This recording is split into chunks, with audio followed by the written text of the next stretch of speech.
Brenna, 48 years old, once a star restaurant manager in New York, now stands before the Coastal Hearth, a family restaurant in Oregon, with a heavy heart. Her father called her in the dead of night, his voice trembling, "You're my last hope," but no one told her that the weathered wooden door concealed a dark secret. She left her career, sold her apartment, and ended her relationship, all to save a legacy teetering on the brink of collapse.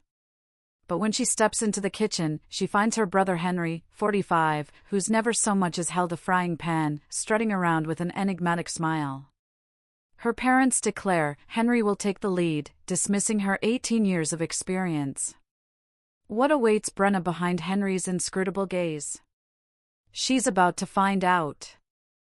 Brenna stood in the kitchen of the Coastal Hearth, the scent of Oregon sea salt mingling with the musty aroma of aged wood from walls weathered by time. Her first night back, she didn't sleep, her trembling hands flipping through an old notebook her mother once used to jot down menus from the 80s, greasy fried fish and dry bread that customers now only recalled through weary one-star online reviews. "You're my last hope," her father's words echoed in her mind, a desperate plea from the abyss. But Henry's enigmatic gaze during that first family dinner, the way he smirked, hands stuffed in his pockets, as if he knew something she didn't, left her unable to shake a gnawing unease. Her parents had chosen him, a man who couldn't tell sea salt from sugar, to lead, while she, with 18 years of building a reputation in New York, was relegated to the sidelines. But Brenna hadn't come here to play second fiddle. She came to save this legacy, even if it weighed on her chest like a stone every night. On her first day, she stormed into the kitchen like a hurricane. Rusted pots were hurled into the backyard, the clang of metal ringing out like her own scream, a declaration of war against the rot strangling the coastal hearth. She called local fishermen, her voice firm, "I need fresh lobster every morning, decot cod, no frozen stuff." The grizzled, sun-weathered men eyed her skeptically over the phone, but when she put down a deposit from her last savings, they nodded. Brenna didn't stop at ingredients. She tore down the stained yellow curtains in the dining room, replacing them with large, clear windows that let the sea's light flood in, transforming the stifling space into a living canvas of waves and sand. Each night, she sat under the dim glow of a dangling bulb, sketching a new menu: pan-seared salmon with lemon butter, scallops grilled over embers, and a warm clam chowder that recalled the childhood days she'd spent running on the nearby beach. It wasn't just food, it was memory, the soul of Oregon she wanted to infuse into every plate. But not everyone welcomed her storm. Jenny, the head chef, with 15 years of loyalty, resisted fiercely at first. "Who do you think you are, coming here to change everything?" she snapped, her knife chopping vegetables with a fury of its own. Brenna didn't argue. She quietly brewed a cup of hot coffee, set it in front of Jenny, and said, "I don't want to change you, I want us to make this better together."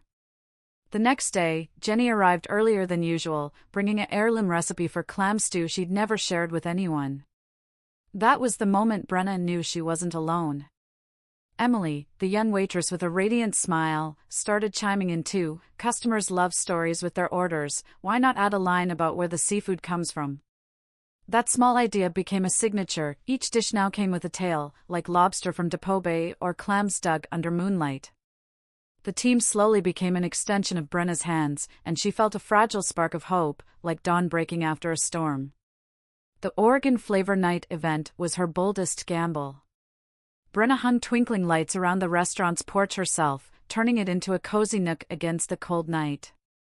She invited food bloggers, local journalists, and families who'd long abandoned the coastal hearth.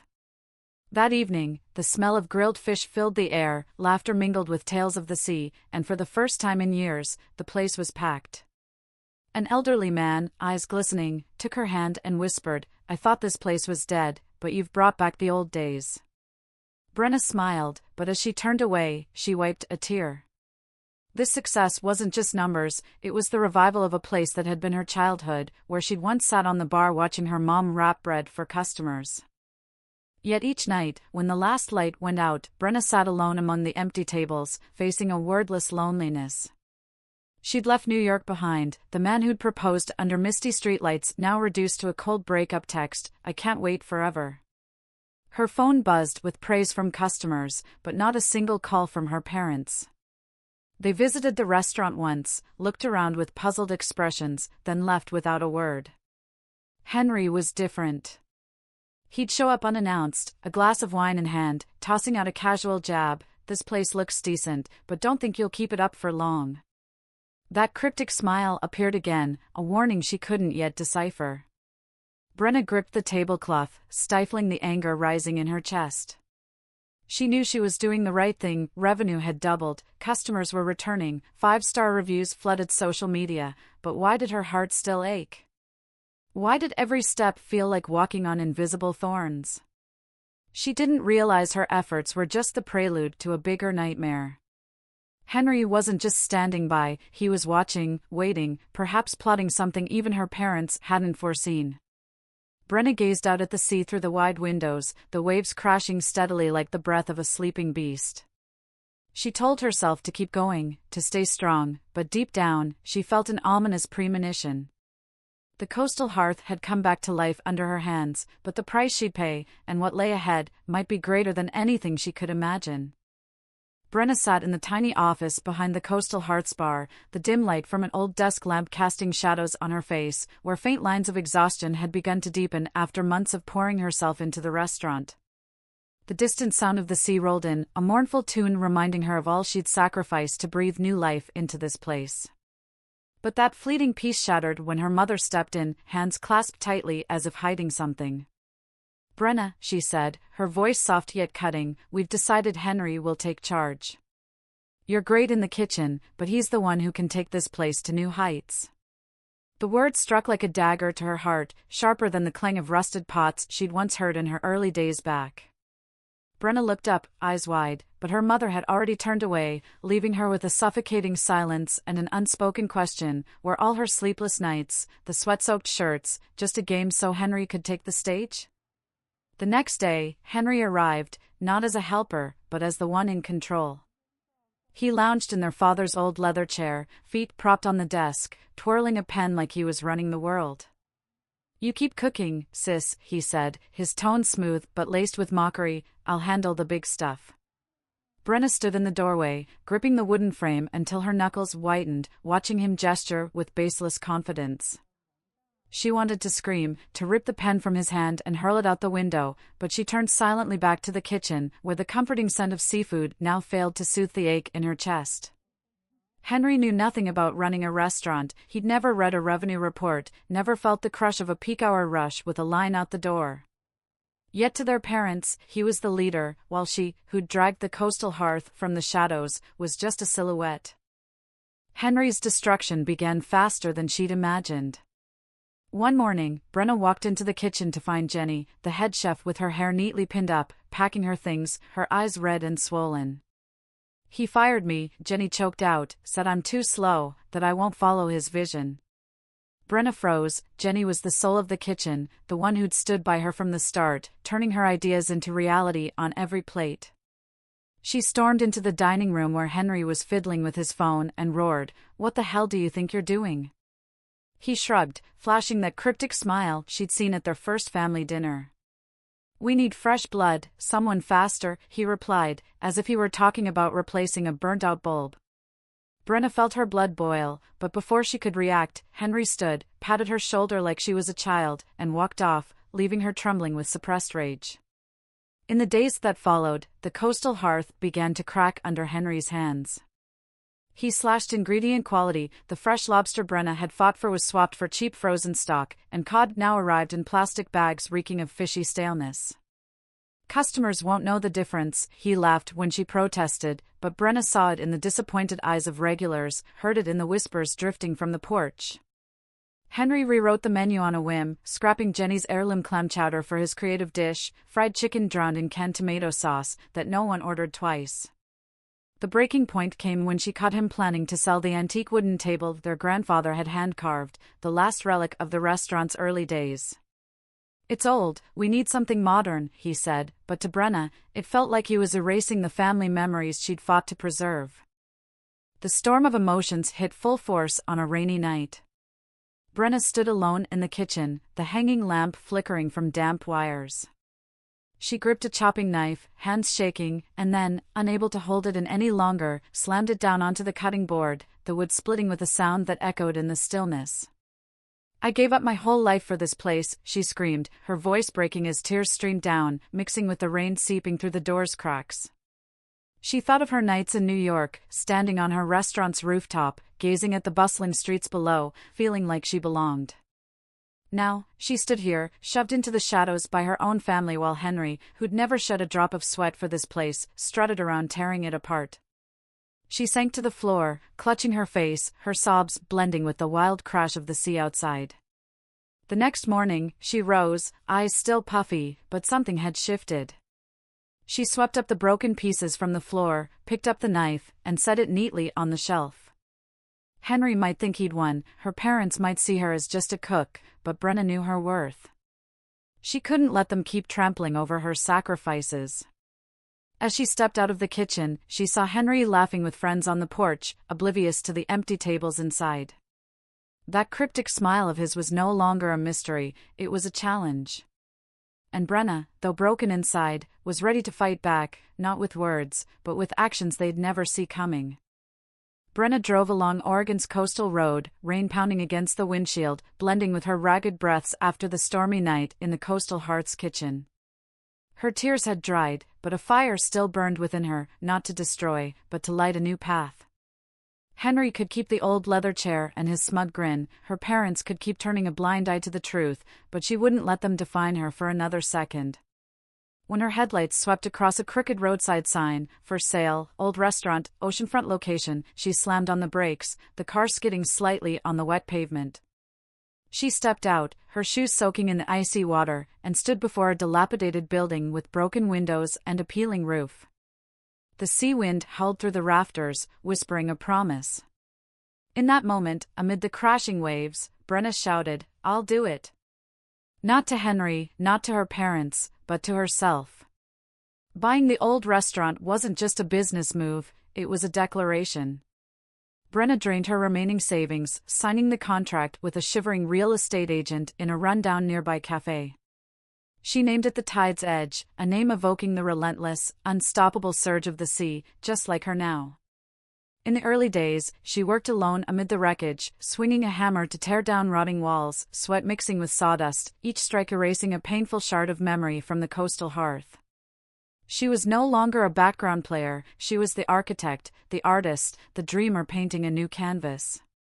When the workers arrived, she directed them with a general certainty, "I want big windows on the east side so guests can see the sunrise over the ocean. Oak floors, not cheap wood. And a fireplace in the center, I want them to feel the warmth." This wasn't just a restaurant, it was the home she built for herself. But the Tide's Edge couldn't take shape without a team.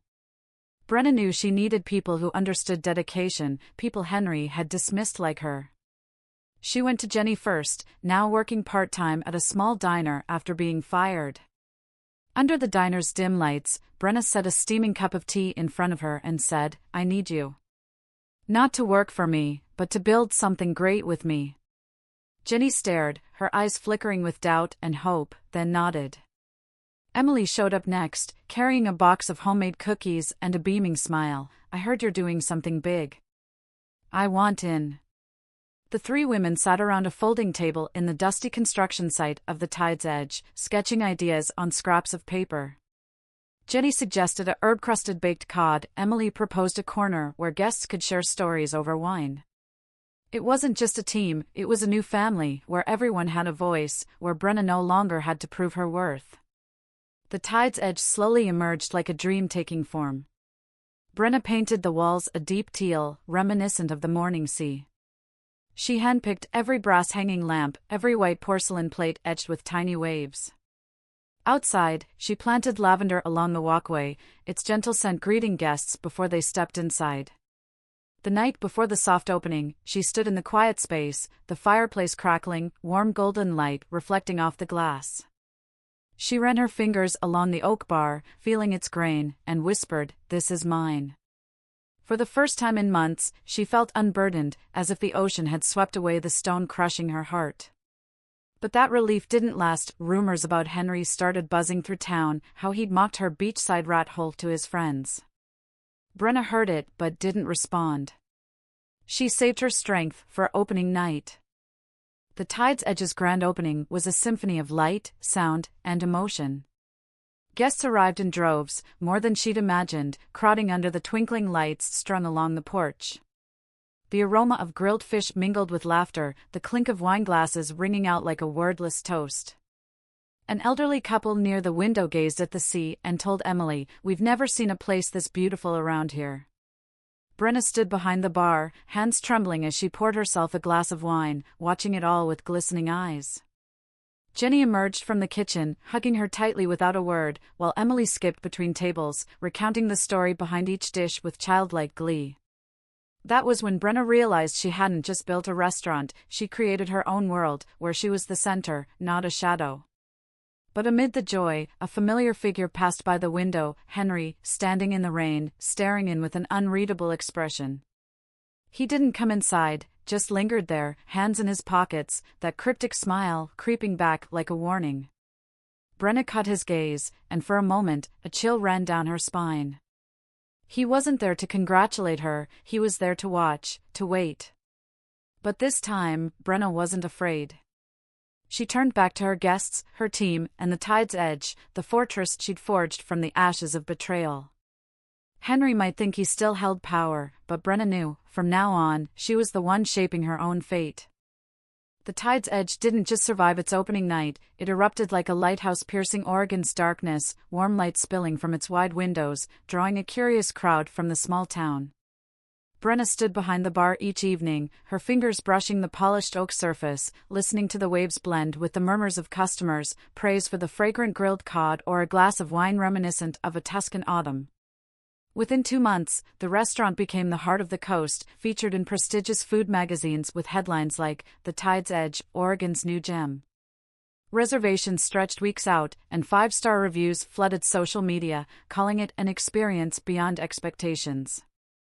Brenna smiled as she read them, but deep inside, she felt a quiet pride, not for the recognition, but for proving she could soar without anyone else's wings. The Tide's Edge's success wasn't just in the numbers, it was a symphony of creativity and passion Brenna had never been allowed to unleash at the coastal hearth.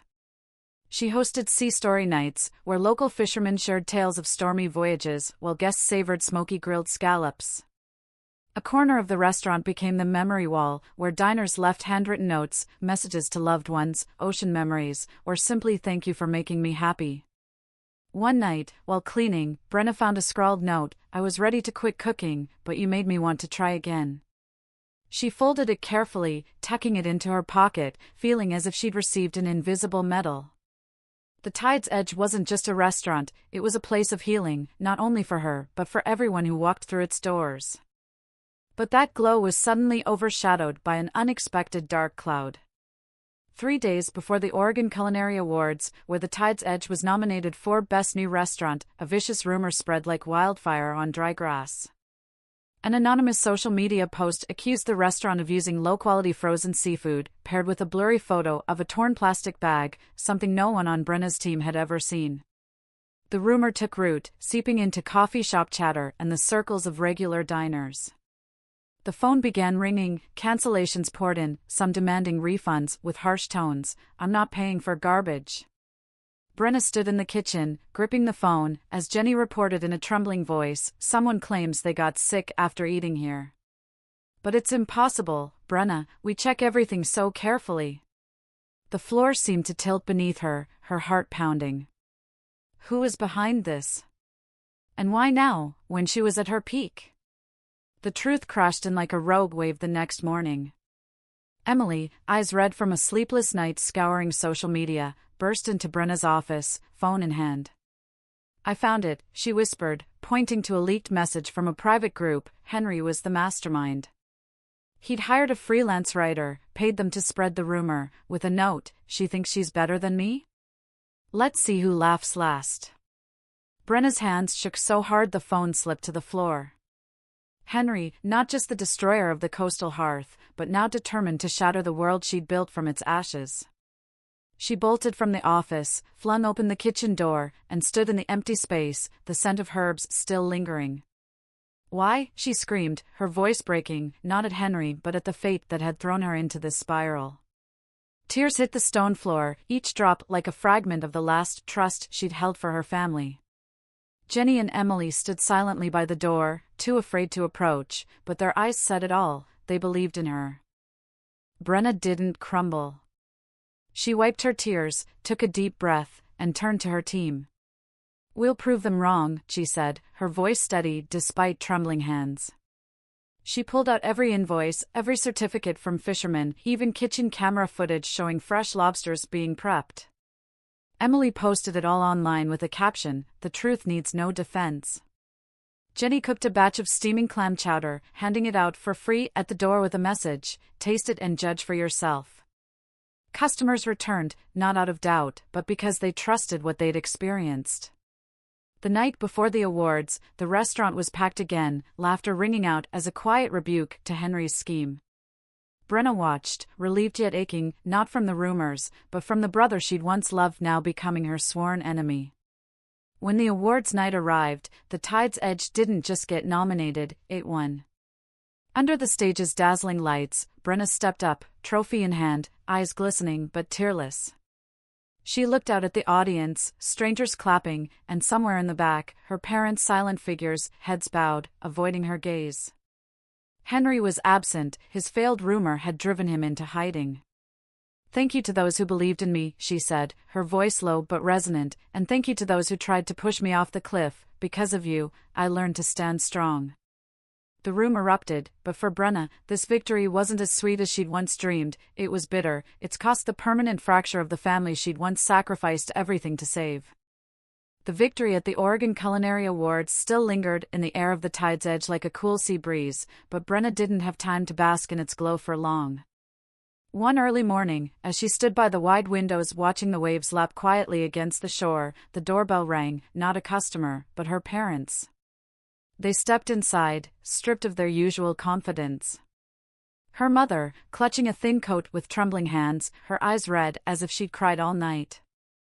Her father, once the family's unshakable pillar, now bowed his head, shoulders sagging as if carrying a world in ruins. "Brenna," her mother began, voice choked, "we need you to come back. The coastal hearth is dying, and the bank's about to take everything." Brenna stood frozen, gripping the edge of the bar, time seeming to halt. They hadn't come to congratulate her, nor to apologize, they'd come to drag her back to the ashes Henry had left behind. The story they told was a cascade of disasters Brenna wasn't surprised by, yet it still pierced her heart. Henry, after failing to sabotage The Tide's Edge, had turned the coastal hearth into a financial swamp. He'd borrowed from loan sharks to throw lavish parties, inviting friends from afar to show off his managerial role, while the restaurant grew emptier by the day. Customers drifted away, staff quit, and debt notices piled up on her father's desk like fallen autumn leaves. "He's being sued now," her father rasped, voice hoarse, "but we can't lose the restaurant. It's your grandfather's legacy." Brenna looked at them, the people who'd once been her entire world, now standing before her like ghosts begging for salvation. But what chilled her was her mother's next words, "You just need to come back, guide Henry for a while. He needs you." Those words hit like an icy gust, snuffing out the last flicker of warmth she'd held for her family. The anger in Brenna didn't flare immediately, it simmered, like a fire beneath ashes, then erupted when her mother dropped to her knees, clutching Brenna's legs. "You can't abandon your family," she cried, tears splashing onto the oak floor of The Tide's Edge, a floor Brenna had built with her own sweat. Her father knelt too, his aged, trembling hands reaching for hers, whispering, "We're blood, Brenna." She stood there, stunned, feeling her heart tear apart. They didn't see her, they saw a tool, a lifeline for Henry's mistakes. She stepped back, wrenching her hand from her father's grasp, her voice shaking but sharp, "You abandoned me long ago. I begged to help, gave up everything to save that place, but you chose Henry. And now what? When he burns it all down, you come crawling back to me?" Her mother sobbed, but Brenna didn't stop. Her voice broke as she shouted, "Henry didn't just ruin the restaurant, he tried to destroy me. And you stood by, watching. Now you're kneeling here, asking me to fix it? No! She turned and stormed out to the porch, where the sea wind carried a bitter salt sting. Her mother's cries echoed behind her, mingling with her father's murmured pleas, but Brenna didn't look back. She gripped the railing, staring at the ocean, once her solace, now roaring in agreement with her rage. Henry's image flashed in her mind, his cryptic smile, his taunts, the vicious plot he'd woven to drag her down. She'd overcome it, stood tall on that award stage with a trophy in hand, but now she realized that victory couldn't erase the scars her family had left. They wanted her back, not to lead, but to serve Henry, a man who'd never known the word responsibility. Tears fell, not from sadness, but from the painful release of finally letting go of the invisible tether that had bound her to them for years. When she returned, her parents were still kneeling, but their eyes were hollow, as if they'd known her answer before she spoke. "I'm not coming back," she said, her voice calm but resolute. "I gave you a chance a year ago. I left New York, left the man I loved, left my dreams to save the coastal hearth. You chose Henry, and now you have to live with that choice." Her mother opened her mouth to speak, but Brenna raised a hand to stop her. "If you want, I'll send a list of reliable suppliers, a plan to train staff. But I won't set foot in there again. I've built my life here, and I won't let Henry or anyone destroy it." She pointed toward the sea, where the tide's edge stood like an impregnable fortress. Her parents left in silence, their figures fading under the dim street lights. Brenna stayed behind, alone in the quiet restaurant, the steady crash of waves matching her heartbeat. She felt lighter, yet empty, as if she'd severed a part of herself. She walked to the fireplace, where the flames still flickered, and sat down, hugging her knees. Memories of a happier family surfaced, afternoons playing on the beach with Henry, her mother's laughter as her father recounted tales of Grandpa. All of it was now a distant echo, replaced by betrayal and scars that wouldn't heal. But as she looked around the tide's edge, where she'd turned her dreams into reality, she knew she no longer needed them to feel whole.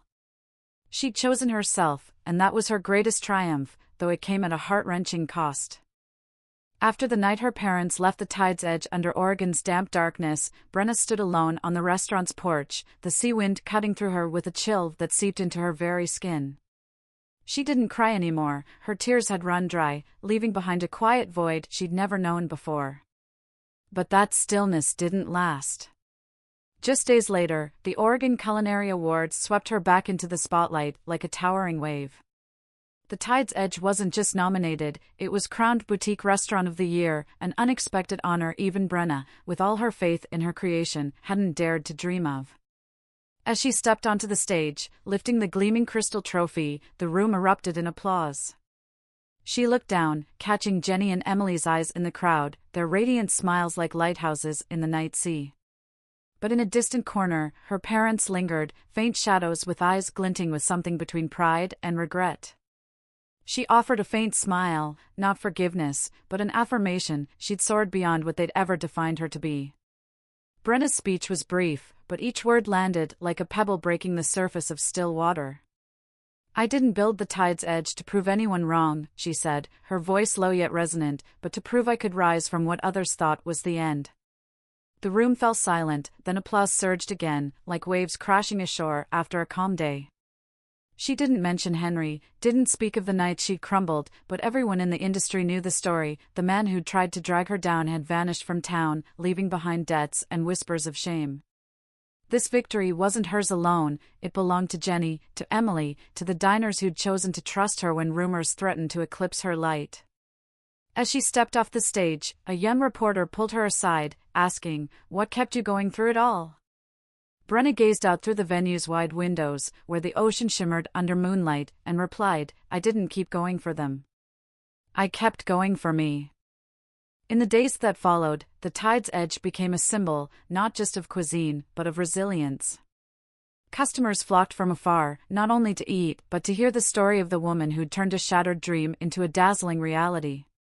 Brenna expanded her vision. She started free cooking classes for local kids, turned the porch into a stage for open-air concerts where guitar strums mingled with the waves. She reclaimed pieces of herself she'd lost, morning walks along the beach with a hot coffee in hand, evenings by the fireplace with an old book. Friends from New York reached out again, not to pull her back, but to congratulate and catch up. One sent a handwritten letter: "You didn't just build a restaurant, you rebuilt your life." Brenna read it, smiled, and felt she'd finally found her own shore. Each morning, as dawn painted the sea gold, Brenna stood before the tide's edge, breathing deeply the salt air and the lavender from the bushes she'd planted. The restaurant wasn't just a workplace, it was her heart, proof she could love and create without anyone's permission. She no longer looked back at the coastal hearth with pain, it was now a distant memory, like an old boat drifting at sea she'd once tried to anchor. As a strong gust carried laughter from the guests inside, Brenna whispered to herself, "This is home." Not the home her family once shared, but the one she'd forged, where she was the light, not anyone's shadow. Brenna's journey teaches us that self-worth doesn't hinge on others' recognition, even from family. At middle age, when many believe their chances are gone, she proved that resilience and passion can unlock new doors. The greatest lesson is learning to let go of toxic expectations to live true to oneself, a realization that's never too late, whether you're 50 or 70. For older individuals, it's a reminder: cherish your life experience, dare to start anew, and find joy in what you build, rather than waiting for others' applause. Your life is yours, seize it.